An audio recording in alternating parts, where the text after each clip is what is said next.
أعوذ بالله من الشيطان الرجيم. بسم الله الرحمن الرحيم.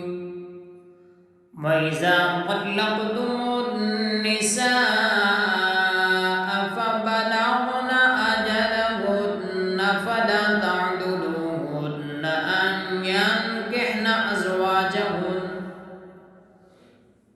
أزواجهن إذا تراضوا بينهم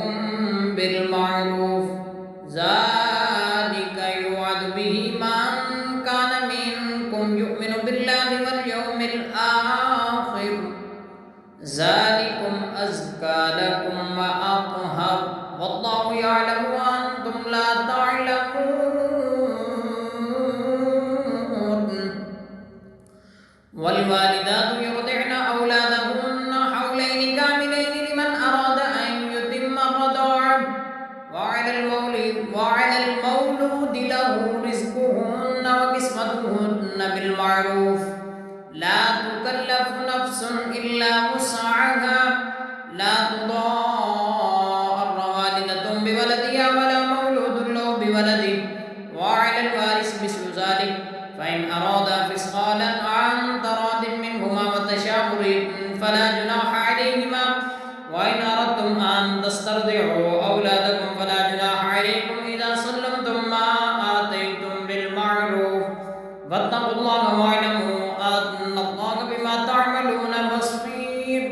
والذين يتوفون منكم ويذرون أزواجا يتربصن بأنفسهن 4 أشهر وعشرا، فإذا بلغن أجلهن فلا جناح عليكم فيما فعلن في أنفسهن بالمعروف، والله بما تعملون خبير. ولا جناح عليكم فيما عرضتم به من خطبة النساء أو أكننتم في أنفسكم، علم الله أنكم ستذكرونهن ولكن لا تواعدوهن سرا إلا أن تقولوا قولا معروفا، ولا تعزموا عقدة النكاح حتى يبلغ الكتاب أجله، واعلموا أن الله يعلم ما في أنفسكم، واعلموا أن الله يعلم ما في أنفسكم فاحذروا، واعلموا أن الله غفور حليم. لا جناح عليكم إن طلقتم النساء ما لم تمسوهن أو تفرضوا لهن فريضة، ومتعوهن على الموسع قدره وعلى المقتر قدره متاعا بالمعروف حقا على المحسنين. وإن طلقتموهن من قبل أن تمسوهن وقد فرضتم لهن فريضة فنصف ما فرضتم إلا أن يعفون أو يعفو الذي بيده عقدة النكاح، وأن تعفوا أقرب للتقوى ولا تنسوا الفضل بينكم إن الله بما تعملون بصير. حافظوا على الصلوات والصلاة الوسطى وقوموا لله قانتين، فإن خفتم فرجالا أو ركبانا، فإذا أمنتم فاذكروا الله كما علمكم ما لم تكونوا تعلمون. والذين يتوفون منكم ويذرون أزواجا وصية لأزواجهم متاعا إلى الحول غير إخراج، فإن خرجن فلا جناح عليكم فيما فعلن في أنفسهن من معروف، والله عزيز حكيم. وللمطلقات متاع بالمعروف حقا على المتقين، كذلك يبين الله لكم آياته لعلكم تعقلون. ألم تر إلى الذين خرجوا من ديارهم وهم ألوف حذر الموت فقال لهم الله موتوا ثم أحياهم إن الله لذو فضل على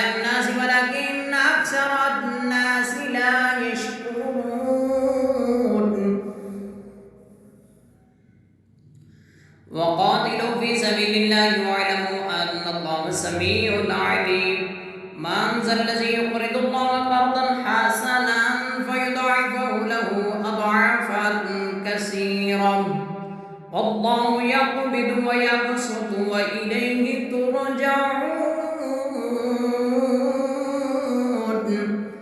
ألم تر إلى الملأ من بني إسرائيل من بعد موسى إذ قالوا لنبي له ابعث لنا ملكا نقاتل في سبيل الله قال هل عسيتم إن كتب عليكم القتال ألا تقاتلوا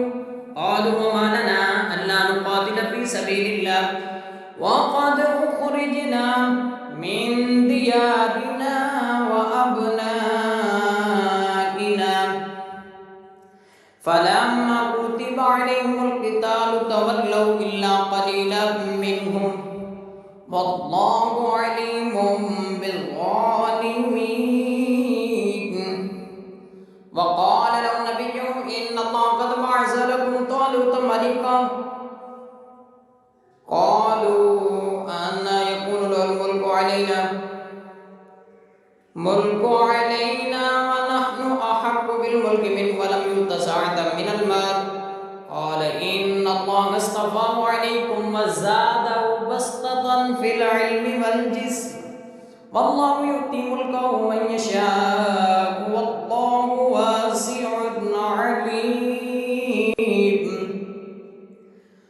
وقال له نبيهم إن آية ملكه أن يأتيكم الطاغوت فيه سكينة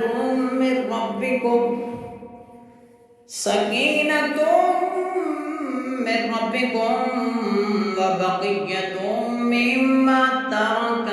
آل موسى وآل هارون تحمله الملائكة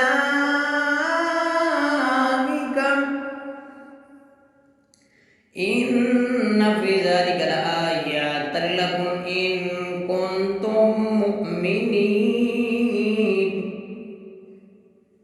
فلما فصل طالوت بالجنود قال إن الله مبتليكم بنهر فمن شرب منه فليس مني ومن لم يطعمه فإنه مني إلا من اغترف غرفة بيده فشربوا منه إلا قليلا منهم فلما جاوزه هو والذين آمنوا معه قالوا لا طاقة لنا اليوم بجالوت وجنوده قال الذين يظنون أنهم ملاقو الله كم من فئة قليلة غلبت فئة كثيرة بإذن الله والله مع الصابرين. ولما برزوا لجالوت وجنوده قالوا ربنا أفرغ علينا صبرا وثبت أقدامنا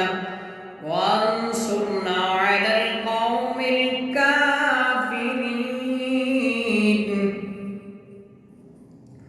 فهزموهم بإذن الله وقتل داود جالوت وآتاه الله الملك والحكمة وعلمه مما يشاء